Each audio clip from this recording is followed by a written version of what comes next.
Un 747 transportant du fret décolle d'Amsterdam. Il s'élève au-dessus de la ville. C'est alors qu'un violent soubresaut agite l'avion. 8 minutes plus tard, l'appareil s'écrase sur un immeuble d'habitation.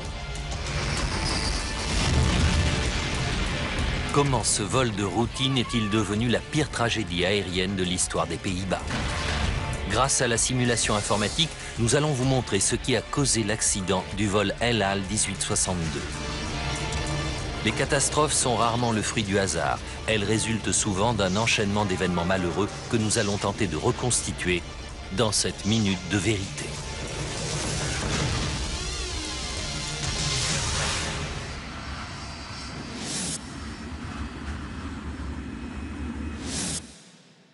Europe, les Pays-Bas, Amsterdam.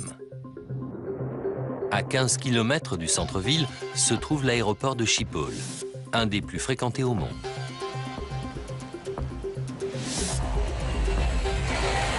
Plus de 600 avions y atterrissent et en décollent chaque jour.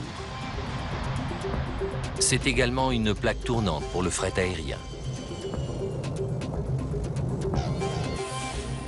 Dimanche 4 octobre 1992, 14h40.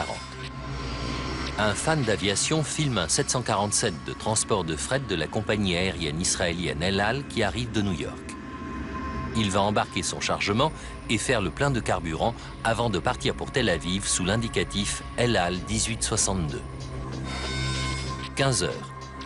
Le chargement commence sous le contrôle de Jerry Plettenberg, le responsable d'exploitation d'El Al.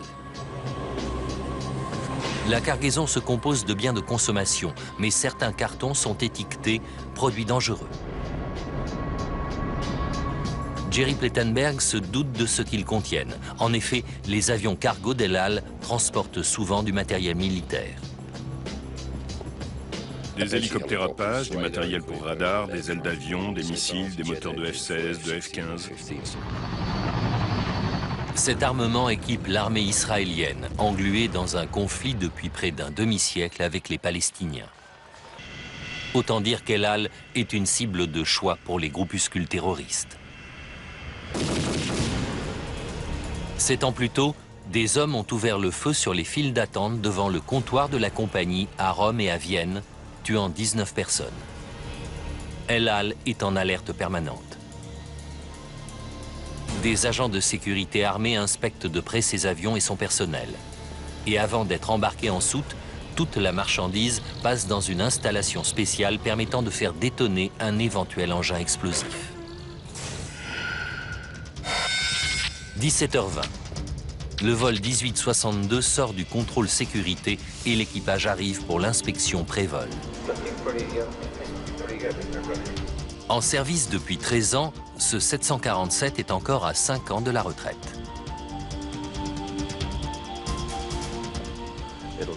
Âgé de 59 ans, le commandant de bord s'appelle Itzhak Fuchs. Comme beaucoup de pilotes de la compagnie, c'est un vétéran de l'armée de l'air israélienne. Il compte 25 000 heures de vol.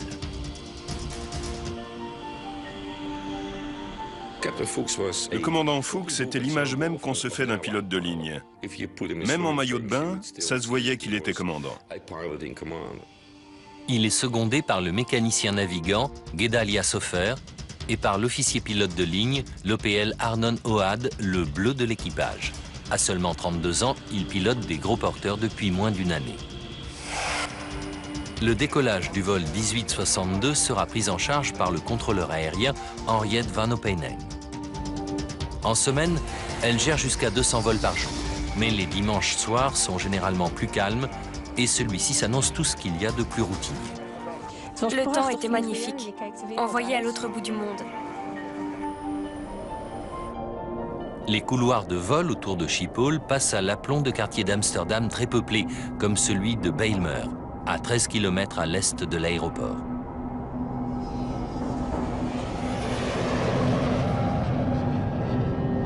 Au milieu se dresse la HLM de Groenhoven, où vivent près de 2000 personnes. Parmi elles, Marlène Treudman, une infirmière, et Guillermo, son fils. Les avions nous survolaient chaque jour. Et au bout d'un moment, on s'y habitue.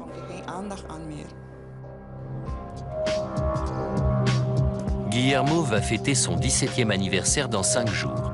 Comme beaucoup d'adolescents, c'est un fan de musique et de films d'arts martiaux, mais ce jour-là, il a accompagné sa mère à l'église. L'appartement des Troidman se trouve au 5e étage. Marlène et son mari Stanley sont originaires du Suriname, une ancienne colonie hollandaise d'Amérique du Sud. Ils ont également une fille, Graciela, âgée de 14 ans. Elle riait toujours. Elle était toujours heureuse. Elle avait toujours un mot gentil pour son entourage.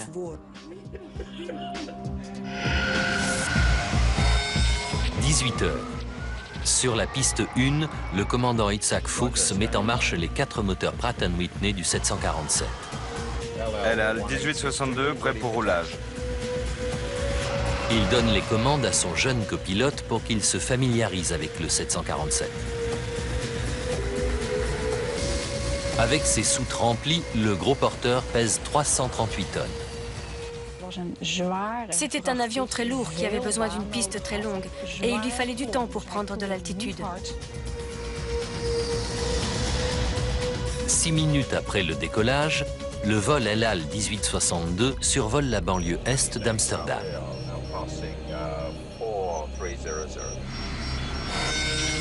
18h27. L'avion a atteint une altitude de 6500 pieds, soit un peu moins de 2000 mètres, et les moteurs tournent à plein régime. Tout se déroule comme prévu et l'équipage se prépare à rallier Tel Aviv. Ce vol d'un peu moins de 5 heures va les ramener chez eux, auprès de leur famille.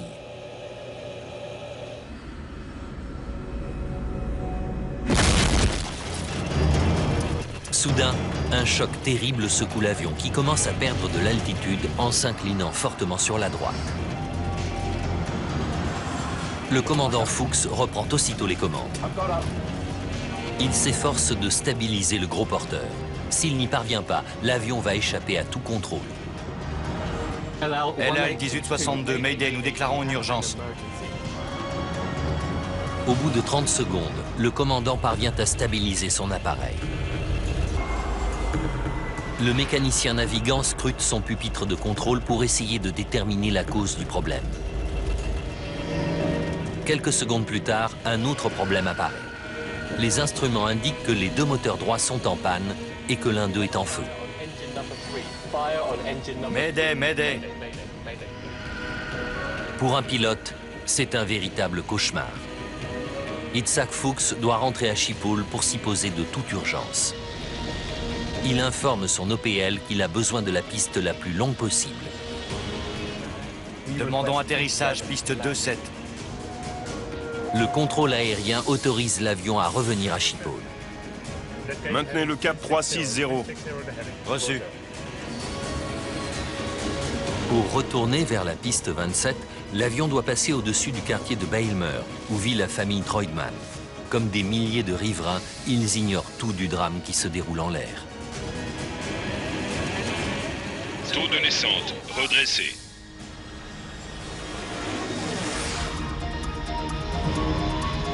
Le vol El Al 1862 continue de perdre rapidement de l'altitude. Elle a le 1862, Mayday, nous déclarons une urgence. 18h30. Les pompiers prennent position sur l'aéroport où l'avion doit arriver dans moins de 10 minutes.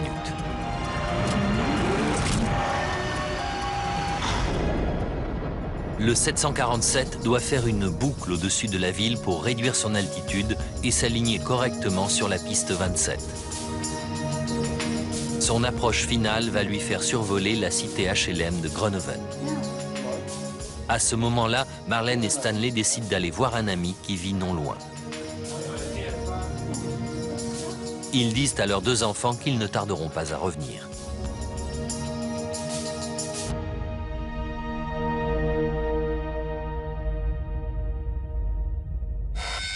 « 18h33 35 secondes. Descendez à 2000 pieds. le contrôleur aérien Henk ter Braak autorise le 747 à se poser piste 27. Vous êtes à 21 km de l'aéroport. Vitesse à discrétion. L'avion est à 2 minutes du quartier de Bijlmer. Marlène et Stanley sont à mi-distance de chez leurs amis. C'est un dimanche comme les autres et beaucoup de gens sont chez eux en famille. Dehors, l'atmosphère était très détendue. On entendait des enfants jouer, il y avait des gens sur les trottoirs.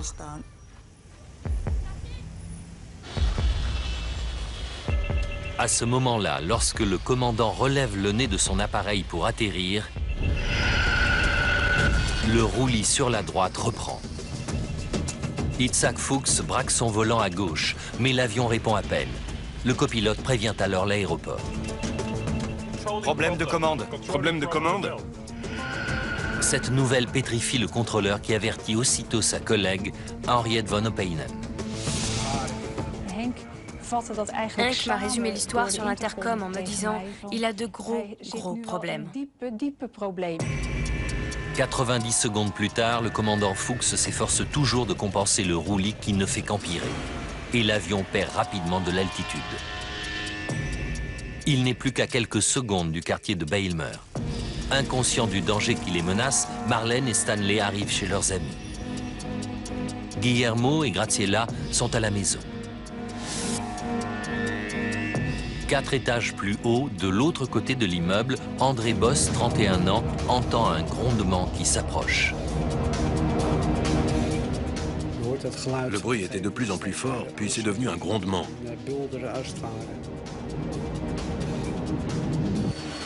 Soudain, le roulis passe la barre des 90 degrés et l'avion commence à tomber. Relevez les volets et sortez le train. On descend, on descend. Taux de descente redressé. Le hurlement des moteurs devient assourdissant et André Boss appelle les services de secours. Quelques secondes plus tard, le cauchemar se déroule sous ses fenêtres. J'ai vu le train d'atterrissage passer juste devant mon balcon. Marlène et Stanley arrivent chez leurs amis. Dans son appartement du 10e étage, Rinus de Haan, un employé de banque de 36 ans, s'apprête à dîner. Le miaulement de son chat le fait sortir sur son balcon. Il est paralysé par ce qu'il voit. Un avion se dirige droit vers son immeuble. J'ai vu toute ma vie défiler devant mes yeux. Et je me suis dit, c'est fini.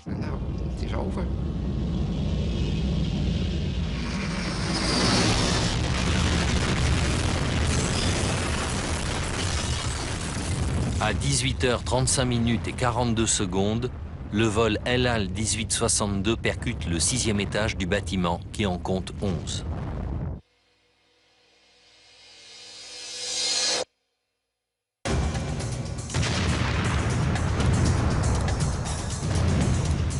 J'ai entendu un bruit énorme, un grand boom. L'impact fait perdre connaissance à Rinus de Haan. Le carburant enflammé tombe en pluie sur des dizaines d'appartements.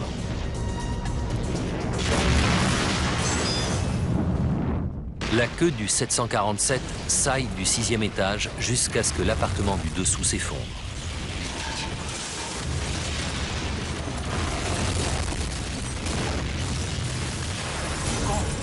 Le bruit vient de l'appartement de Marlène et de Stanley, où ils ont laissé leurs enfants. Angoissé, le couple revient précipitamment sur ses pas.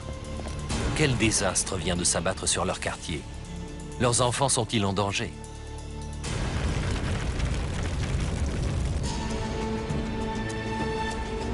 Le 747 de la compagnie israélienne s'est écrasé sur une HLM de la banlieue d'Amsterdam.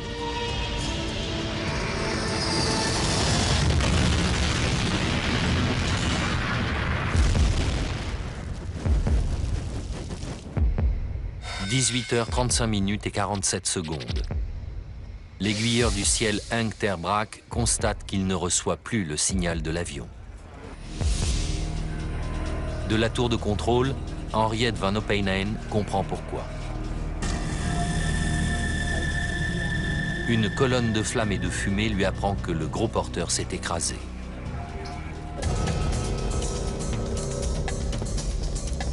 Marlène et Stanley rentrent précipitamment chez eux. À travers les arbres, ils distinguent un mur de feu.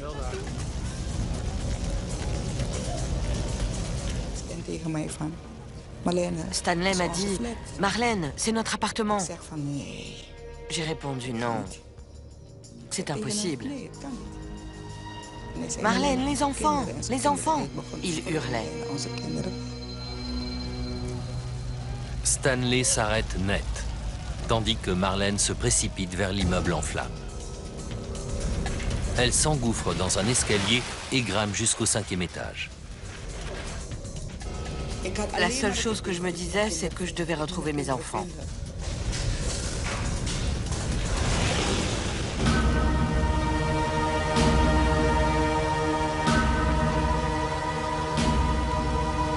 Mais là où se trouvait son appartement, il n'y a plus qu'un brasier.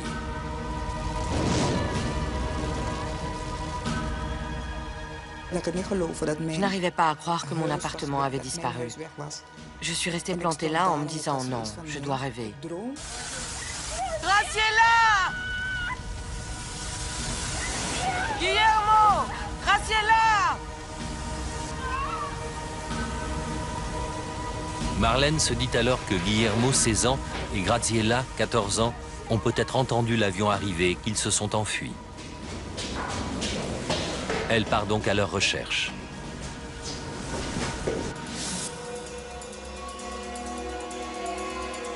Au 10e étage, l'employé de banque Rinus de Haan reprend ses esprits.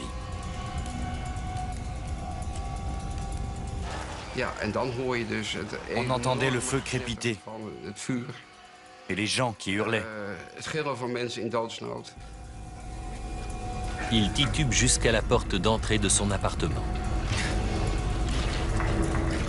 Mais il constate avec horreur qu'il ne peut pas l'ouvrir.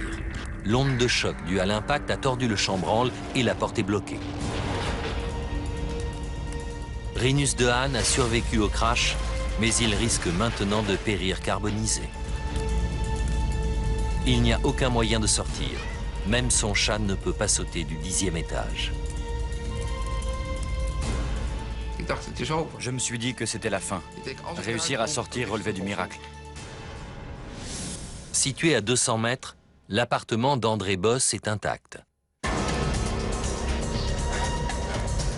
Le jeune homme accourt sur les lieux du drame pour voir s'il peut se rendre utile.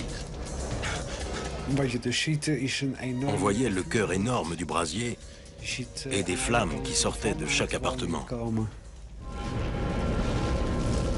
Des centaines de gens sont peut-être prisonniers du sinistre et vraisemblablement blessés. Et tous risquent de mourir avant l'arrivée des pompiers. Au mépris de sa vie, André Boss débloque les portes à coups d'épaule.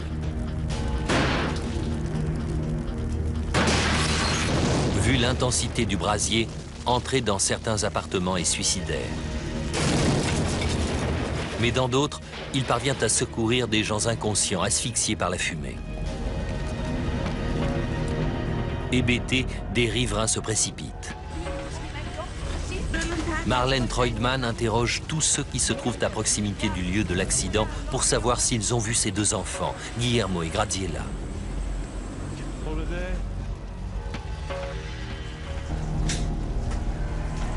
Toujours prisonnier dans son appartement du 10e, Rinus de Haan sent la température monter, une chaleur infernale se déchaînant à l'extérieur. À ce moment-là, il faisait 58 degrés dans mon appartement. Et je transpirais à grosses gouttes. Il craint de n'avoir plus que quelques minutes à vivre et il ne peut que prier pour que les secours viennent les aider, lui et son chat.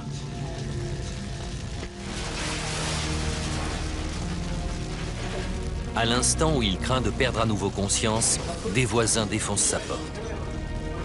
Il l'évacue au tout dernier moment.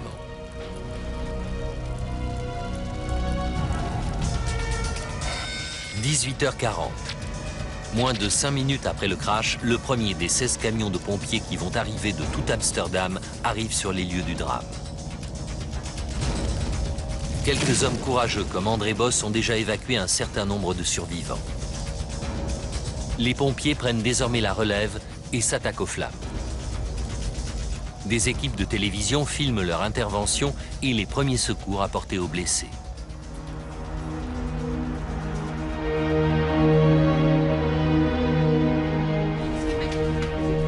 « 50 minutes après l'accident, Marlène cherche toujours ses enfants.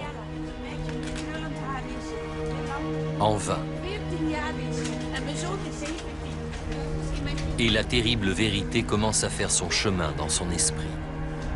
Elle a dit au revoir à Guillermo et Graziella moins d'1 heure auparavant, en leur promettant de revenir rapidement. Mais elle perd petit à petit espoir de les revoir. À ce moment-là, j'ai eu l'impression que c'était moi qui étais morte, que tout à l'intérieur de moi était mort. Pourquoi est-ce que ça devait arriver?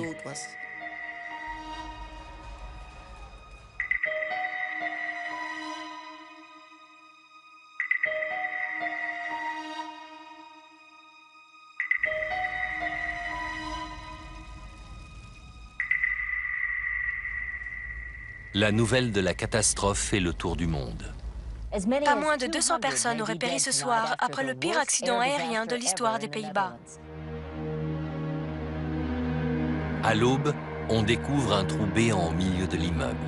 L'avion a détruit 31 appartements sur 11 étages. Officiellement, on déplore 43 morts, dont le commandant Fuchs et son équipage.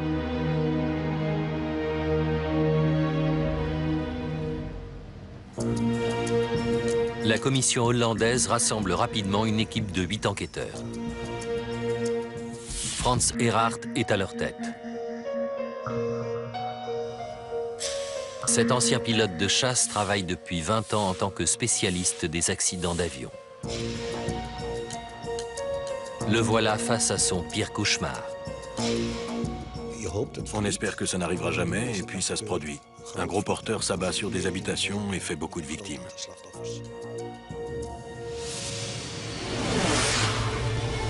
Qu'est-ce qui est à l'origine de la pire catastrophe aérienne du pays? Pourquoi le 747 a-t-il volé correctement pendant les 8 minutes qui ont suivi le Médée pour finalement plonger sur la cité HLM? En retraçant le fil des événements qui ont conduit à ce jour fatidique et en analysant en détail l'enquête qui a été faite, nous allons vous révéler ce qui est vraiment arrivé au vol El Al 1862. La simulation informatique va vous emmener là où aucune caméra ne peut aller, au cœur de la catastrophe. Capo 360. Frans Erhardt analyse d'abord les enregistrements du contrôle aérien de Schiphol. Il révèle que l'OPL Arnon Ohad a annoncé avoir perdu les 2 moteurs côté droit. Moteurs 3 et 4 inopérants. Ils apportent également un autre indice capital. Moteur 3 en feu, moteur 3 en feu. Un de ces 2 moteurs était en flammes. Or, les enquêteurs savent qu'une panne simultanée de 2 moteurs est rarissime. Ils ne voient pas non plus quel ennui mécanique pourrait provoquer un incendie suffisamment étendu pour toucher 2 moteurs. Ils envisagent donc une hypothèse plus effrayante.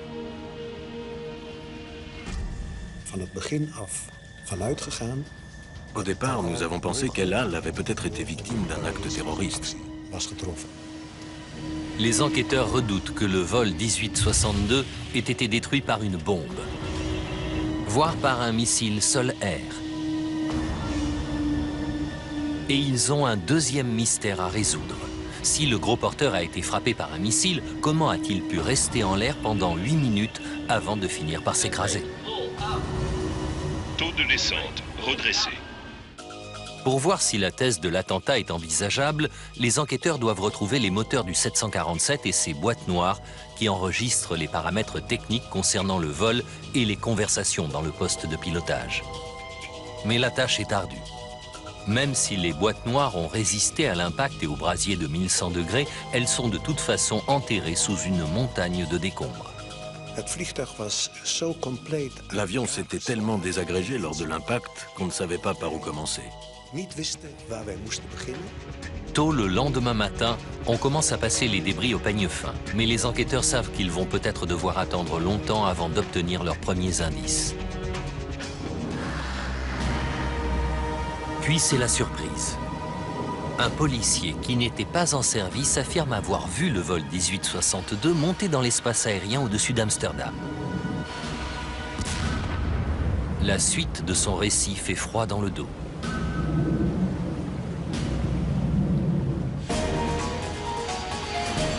D'autant que pour l'heure, les enquêteurs n'ont aucune autre hypothèse susceptible d'expliquer pourquoi l'avion d'El Al s'est écrasé sur la cité HLN de Bijlmer.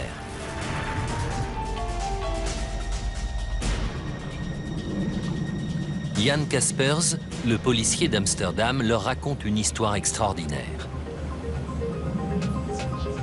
Le soir de l'accident, avec un ami, il faisait une sortie en bateau sur le lac Goymer, à une dizaine de kilomètres à l'est d'Amsterdam. Le bateau était ancré juste en dessous de la trajectoire du vol El Al. À 18h27, les deux hommes préparent leur dîner lorsqu'ils entendent une déflagration violente. C'était quoi? Une explosion? Non? Jan Kaspers sort sur le pont et découvre un avion d'où tombent deux objets. Au début, j'ai cru que c'était des parachutes.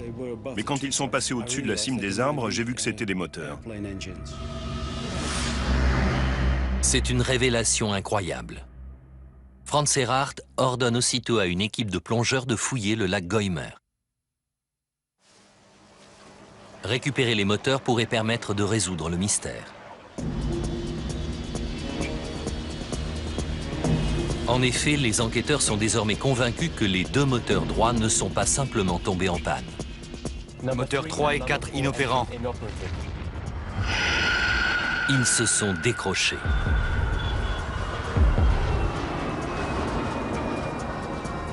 Les pilotes ne pouvant pas voir les moteurs depuis le cockpit, ils n'ont aucune idée de ce qui s'est passé. Les enquêteurs constatent également que l'alarme incendie n'était qu'une fausse alerte. L'arrachement des moteurs a coupé des câblages qui ont déclenché l'avertisseur sonore et induit l'équipage en erreur. En fait, il n'y avait pas d'incendie des moteurs sur le côté droit. Et pour cause, il n'y avait plus de moteur du tout. Mais le mystère reste à élucider. Qu'est-ce qui peut bien faire tomber deux moteurs de 5 tonnes pièce en même temps? La théorie du missile ou de la bombe semble de plus en plus envisageable. Mais pour la vérifier, encore faut-il récupérer les moteurs du fond du lac Goymer et les examiner. Pour les enquêteurs, le défi est de taille. Le lac s'étend sur 26 km² et il y a de nombreuses dépressions au fond où un moteur peut facilement disparaître.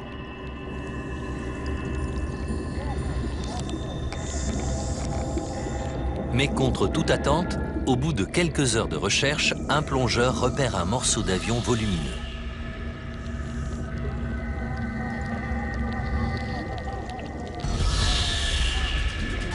Il s'agit du moteur extérieur de l'aile droite du 747. On découvre également un autre élément près du lac. Il s'agit d'un morceau de 10 mètres du bord d'attaque de la même aile. C'est la première chance de comprendre pourquoi les moteurs sont tombés. S'il s'agit d'un attentat terroriste, on devrait retrouver des traces d'explosifs. C'est pourquoi on achemine immédiatement le moteur jusqu'au laboratoire. Les scientifiques prélèvent les particules déposées sur le moteur et le morceau d'aile pour chercher des produits chimiques présents dans les explosifs. Ils examinent le métal en quête de micro-piqûres provoquées par les débris d'une explosion. L'opération prend 2 jours et l'analyse est négative. Les enquêteurs n'ont décelé aucune trace d'explosion ni aucun indice susceptible d'expliquer pourquoi les deux moteurs se sont détachés. C'est l'impasse. Pour élucider le mystère, les enquêteurs doivent découvrir le deuxième moteur en espérant qu'il fournira la solution. ou localiser les enregistreurs sur les lieux du drame. La marine hollandaise participe aux recherches en envoyant 2 navires spécialisés dans le renflouage, des sonars et des plongeurs supplémentaires. Mais au bout de 2 jours, ils n'ont toujours rien trouvé. L'enquête est au point mort et à chaque heure qui s'écoule, des indices disparaissent. L'eau allait commencer à corroder les débris. C'est pourquoi nous voulions retrouver le moteur le plus vite possible. Les nouvelles sont tout aussi mauvaises sur les lieux de l'accident. Les boîtes noires du 747 restent introuvables. Et les choses empirent encore.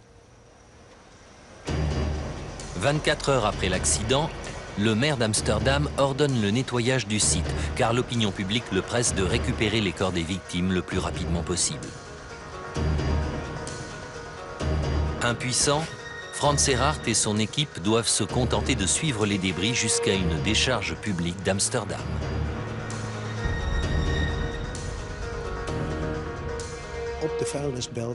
Nous avons cherché les éléments dont nous avions besoin au milieu des déchets ménagers. La tâche semble sans fin. Pourtant, au bout de 3 jours, alors que Franz Erhardt est à son bureau, il reçoit un appel téléphonique.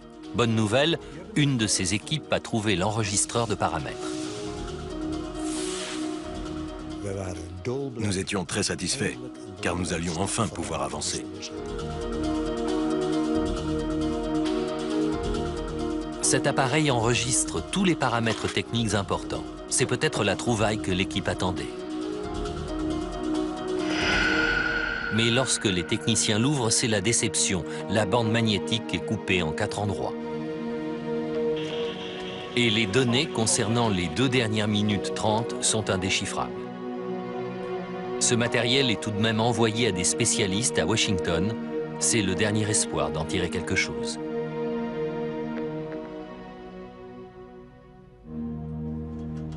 « 11 jours après l'accident, les enquêteurs sont démoralisés. 2 des pistes principales, la récupération d'un moteur et la découverte d'une des boîtes noires, se sont avérées inexploitables. Or, le grand public exige des réponses. La pression des médias et du public était incroyable. De toute ma carrière, je n'ai jamais eu à travailler sous une telle pression.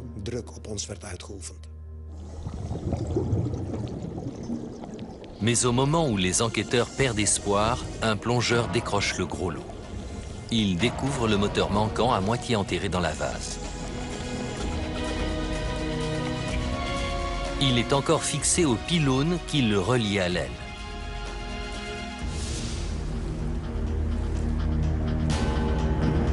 Les enquêteurs se montrent satisfaits, mais restent circonspects. Et si ce moteur s'avérait aussi inutile que le premier? Il est tout cabossé, mais il ne présente aucune trace visible d'impact de missile. Et effectivement, à l'issue des analyses, on ne décèle aucune trace d'explosif. Les enquêteurs parviennent à une première conclusion capitale. Le vol 1862 n'a pas été victime d'un attentat. Mais ce qui est plus étonnant, c'est qu'ils ne décèlent aucun problème au niveau du moteur. En revanche, en examinant le capot, ils remarquent tout de suite quelque chose de curieux. La tôle est impactée et tachée de peinture noire. D'où vient-elle? Pour le savoir, la peinture est analysée en laboratoire.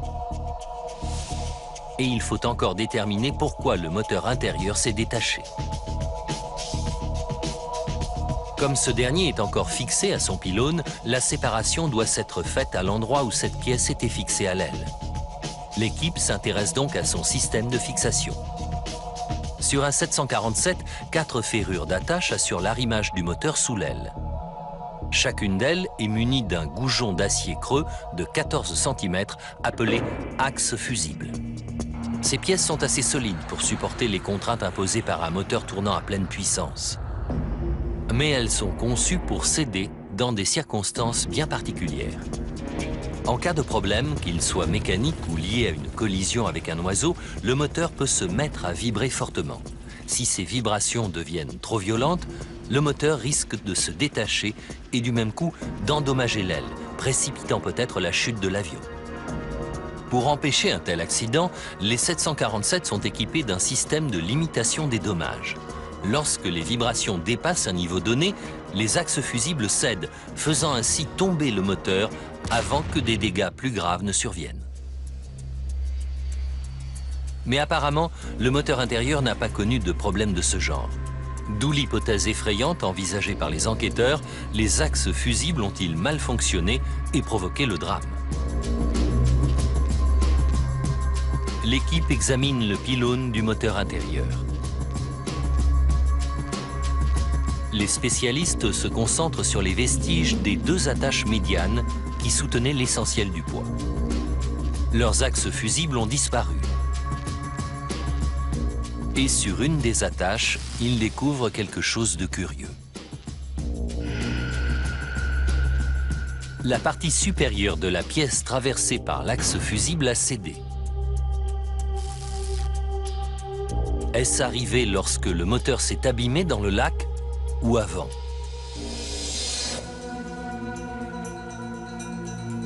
Des spécialistes des métaux analysent la cassure et parviennent à une conclusion irréfutable. Les marques de rupture ne sont pas caractéristiques d'un impact violent. Elles révèlent que la ferrure a cédé sous l'effet d'une contrainte trop importante. Ça ne peut qu'être le résultat de la rupture d'un des axes fusibles intérieurs. Par voie de conséquence, une bonne partie des contraintes a alors dû porter sur la ferrure de l'autre côté, jusqu'à la faire céder.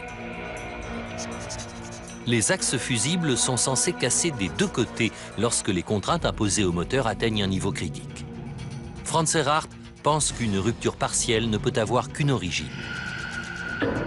Une fatigue du métal de l'axe fusible. Cette nouvelle théorie est tout à fait inattendue. Cette défaillance est-elle la cause du drame?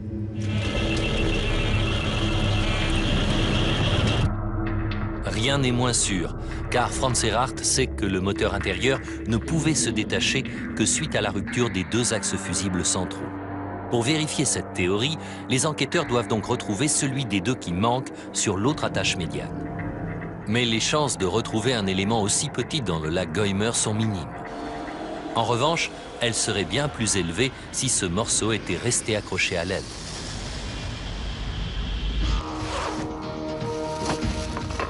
Franz Erhardt envoie donc plus d'une vingtaine d'agents fouiller la décharge publique où sont entassés les vestiges du crash. Personne ne nourrit beaucoup d'espoir. L'axe fusible ne mesure que 14 cm de long et il a probablement cédé lors de l'impact. Chercher la pièce manquante revenait à chercher une aiguille dans une botte de foin.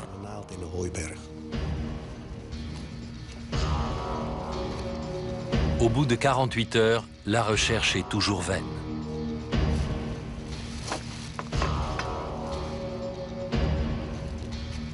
Mais le troisième jour, un des membres de l'équipe repère un bout de métal sous des déchets. C'est un morceau de l'attache médiane du moteur intérieur. Contre toute attente, il y a encore un bout d'axe fusible à l'intérieur. Les enquêteurs savent que c'est sûrement leur dernière chance de résoudre le mystère. Ils analysent le fragment au microscope électronique dès son arrivée au laboratoire. Et la réponse est bien là. Sur la paroi de l'axe fusible, ils découvrent une fissure de 4 mm de profondeur.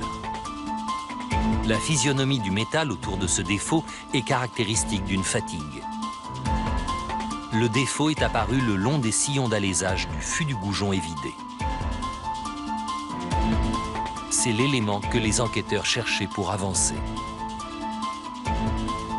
Ils savaient déjà que la fatigue du métal avait fini par faire céder un des deux axes fusibles centraux. Ils savent désormais, sans l'ombre d'un doute, que l'autre axe fusible central était lui aussi abîmé.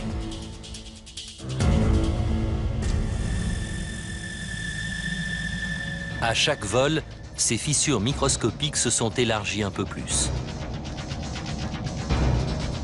Et le 4 octobre 1992, l'écartement a atteint le point critique. À 6500 pieds, les moteurs tournant à pleine puissance, les axes fusibles défectueux ont cédé.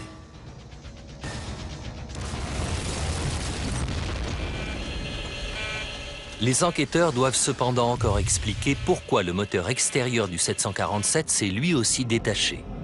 En effet, il est quasiment impensable que deux jeux d'axes cèdent au même moment.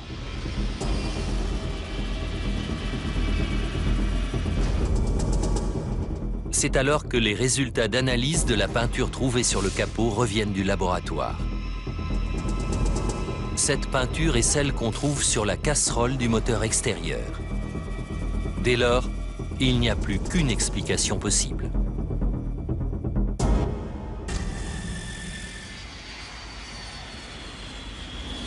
Le moteur intérieur tournait à plein régime lors de l'ascension de l'avion. Lorsqu'il s'est détaché, il n'est pas tombé tout droit, mais vers l'avant.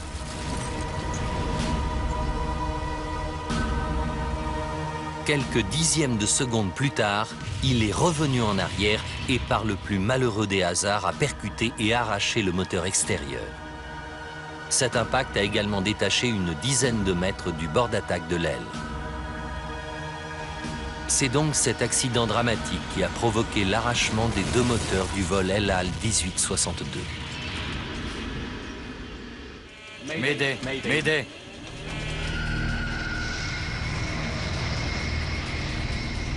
La commission d'enquête hollandaise avertit l'avionneur Boeing, qui invite aussitôt les compagnies aériennes utilisant le millier de 747 en service à travers le monde à procéder à une inspection des axes fusibles et, le cas échéant, à leur remplacement. Traumatisés, les habitants du quartier de Bijlmer veulent cependant connaître la clé d'un autre mystère. Pourquoi l'avion s'est-il écrasé? Un 747 est théoriquement en mesure de voler avec seulement deux moteurs. Pourquoi le vol 1862 a-t-il subitement chuté quelques minutes avant d'atterrir en urgence? Relevez les volets et sortez le train!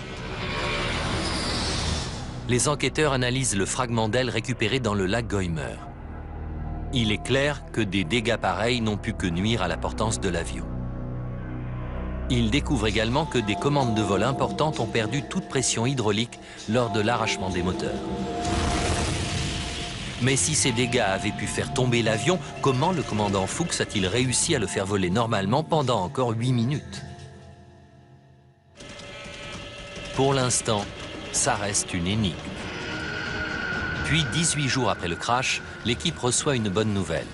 Les spécialistes américains ont récupéré les informations de l'enregistreur de paramètres. Ces données techniques constituent la dernière pièce du puzzle. Elles révèlent en détail ce qui a fait tomber le 747 d'El Al.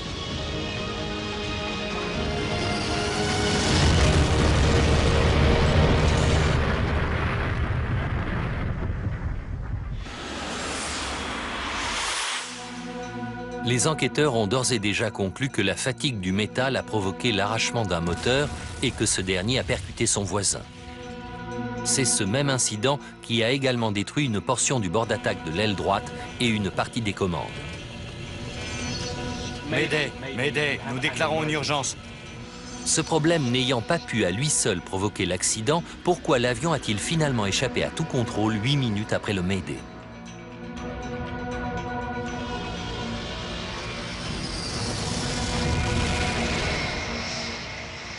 Les enquêteurs font alors appel à un pilote d'essai et ingénieur en aéronautique, Geert Tickelaar, pour trouver la réponse à cette question. Il épluche des milliers de données techniques tirées de l'enregistreur de paramètres du 747. Elles lui permettent de faire une simulation sur ordinateur des minutes précédant l'accident. Au bout de 8 mois de travail, il se fait une idée de ce qui s'est passé à bord du vol 1862. Et il est en mesure d'expliquer le lien complexe unissant la perte des moteurs, l'aile abîmée et la perte d'une partie des commandes. Ils découvrent qu'à partir du moment où les deux moteurs sont tombés, le gros porteur n'a fait que repousser l'échéance. S'il pouvait encore voler, il était condamné à s'écraser dès qu'il tenterait d'atterrir. L'équipage n'avait pas le choix. Il n'y avait rien à faire, le crash était inévitable.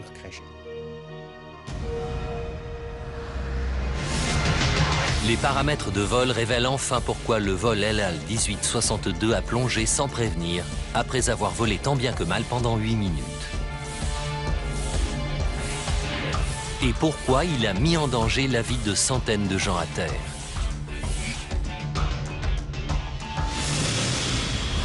H-8 minutes. Des axes fusibles endommagés qui maintiennent le moteur intérieur accroché à l'aile cèdent. Du coup, l'avion ne perd pas un, mais deux moteurs, ainsi qu'une dizaine de mètres de bord d'attaque de l'aile droite, ce qui provoque une perturbation importante de l'écoulement de l'air à ce niveau. La portance étant amoindrie de ce côté, le 747 appuie sur sa droite. Le commandant Fuchs a également perdu deux systèmes hydrauliques qui contrôlent des appareils anti-roulis. Il ne parvient à maintenir le niveau de vol du gros porteur qu'en poussant les commandes restantes au maximum. L'analyse des données indique que sa vitesse R de 280 nœuds est un élément clé. Elle permet d'obtenir juste assez de portance sur l'aile droite pour maintenir l'avion en l'air. H-39 secondes. À 5 km de la cité HLM de Bijlmer, le commandant Itzhak Fuchs relève le nez du Boeing pour le ralentir en vue de l'atterrissage. Il ne peut pas savoir que cette procédure de routine va avoir des conséquences tragiques. Les paramètres de vol montrent que ce changement d'angle accentue la perturbation de l'écoulement d'air sur l'aile droite endommagée. En conséquence, la portance à ce niveau s'amenuise encore et l'avion recommence à prendre du roulis. Le commandant Fuchs s'efforce de stabiliser le 747. Mais la vitesse R est passée en dessous de 260 nœuds, ce qui a encore réduit la portance. Et les commandes endommagées ne peuvent plus l'aider suffisamment. Problème de commande. H-30 secondes. Le roulis et la perte de portance atteignant un seuil limite, le gros porteur de 338 tonnes décroche. Sortez le train. 1862, nous tombons. L'avion d'El Al pique du nez de 2500 pieds, environ 760 mètres.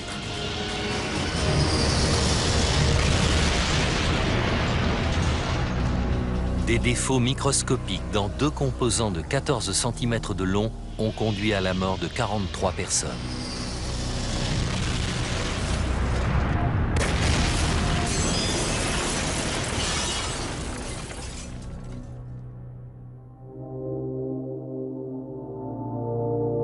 Les secours découvrent les cadavres de Guillermo et de Graziella le lendemain du drame, à quelques mètres de là où se trouvait autrefois leur appartement. D'après les médecins, ils ont été tués sur le coup. Après l'accident, Marlène et Stanley Troidman se sont installés dans un autre quartier d'Amsterdam. Ils ne supportaient plus de vivre là où leurs enfants avaient péri. Perdre ses enfants, c'est une chose épouvantable. Mais on peut tirer de la force des bons moments qu'on a passés avec eux. Les souvenirs que j'ai d'eux, de leur naissance jusqu'à leur mort, personne ne peut me les prendre. Je sais qu'ils sont ici, je sens leur présence. Il y a une atmosphère positive.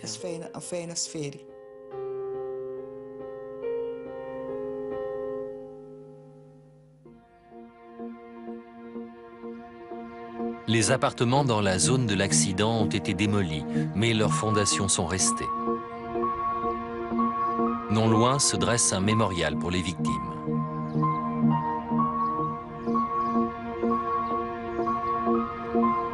Malgré tout, ce drame a eu une conséquence positive. Boeing a renforcé toutes les attaches des ailes de ses 747, à commencer par les axes fusibles. L'avionneur a également instauré des inspections plus poussées grâce à l'utilisation des ultrasons pour détecter d'éventuelles fatigues du métal. Les modifications opérées suite au drame de Schiphol ont fait des 747 qui volent aujourd'hui des avions encore plus sûrs.